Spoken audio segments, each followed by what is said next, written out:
All right, boys and girls, let's go ahead and review what we did in class today. So I want to start with something that we all know and love, something that's pretty easy for a lot of us, the whole number place values. So we, of course, have the thousands, hundreds, tens, and ones. So you notice that I'm saying, for example, the N in tens, I'm saying tens.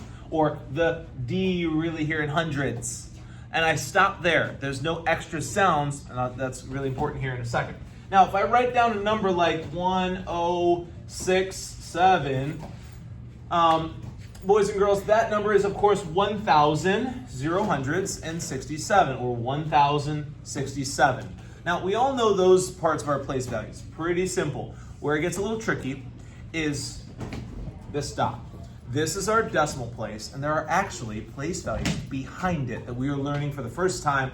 This is what I taught my lesson on today. We taught the three places that are located behind the decimal. So of course, if I stand my body here, all of these place values are the exact same things that we know and love. These are the thousands, hundreds, tens, and ones. But behind the decimal, there are three new place values that we learned today. The first one, it sounds a lot like tens, but it has a TH at the end. It's tenths. And you have to have that TH sound at the end, or you're not talking about the right place value. It is, you'll notice, the first place after the decimal, or behind the decimal. That's the tenths. Behind that is, of course, the hundredths. And you'll note, hopefully you can hear it, that I'm really saying that TH sound, that hundredths. And then finally is the thousandths. So here's what I taught in class today. We take a number like this, 0. First thing I want you to know is that whenever we have the decimal, that means the word and. I'm going to write that here. So if we had 0 and I put a 1 in this column, this number's name is not 0.1. I will not accept that as 5th graders. Here's what its actual name is. 0 and means the decimal, 1/10. 1/10. I better hear that TH at the end. 0 1/10. Now, of course, the next number we could try is, could you think of what this one's called? Of course, this one's called 0 7/10. And then we took it one step further because we were getting it in class. Here's what we did. What if I put a 1 at the back?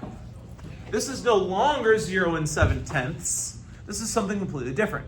This number is now 0 71, and you always say the place value of the last digit, the furthest one back. So let's say that again, 0 71, and then the furthest place value I have back is the hundredths. So let's say that name, 0 71 hundredths. Now let's try another number just to practice it one more time. I'm going to choose, I don't know, 89. That seems like a big number, big and scary. This one is 0 and I say the number, put them both together, 89. And then what's the last or furthest place value that we have? Hundredths. So this is 0 89 hundredths. Now, as a final number that we'll go with, let's try 7, 6, and I'll put a 1 in the back. This number is now 0 and they're all starting the same. Although I could make it harder. I could put a 1 here.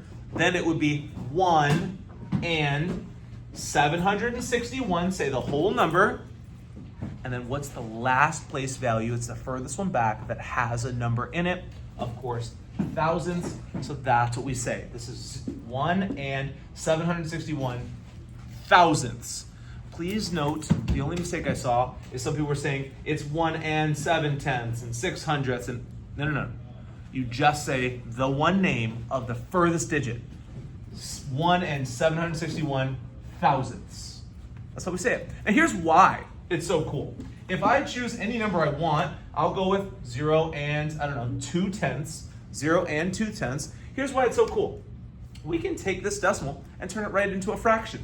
Here's what I mean. If I say the name 2/10, 2/10, 2/10, I can write it as a fraction. 2/10 is 2/10. Isn't that pretty easy? The way it's written, the way it sounds as a decimal is the exact same as a fraction. So if I try one more, I can even, if I take it and I make it a little bit harder and I put a 7 back here, of course this is 0 and 27 hundredths, 27 hundredths, 27 hundredths. If I were to write that as a fraction, it'd be 27 over 100. 27 hundredths. And finally, I think you know where I'm going with this one, but the very last one will do. I'll make it easy. I'll just put a 3 back here. This is 273 thousandths. And to write that as a fraction, just say the name over and over again. 273 thousandths, 273 thousandths, 273 over 1,000. And that's how decimals and fractions are the exact same thing. Just note, make sure you only say the place value of the furthest one. So again, 273 thousandths. And then to put it into a fraction, just say that name over and over again. And then the number becomes your numerator, and the place value becomes your denominator. So if you see, the number is my numerator, the place value, thousandths, is my denominator. Thanks.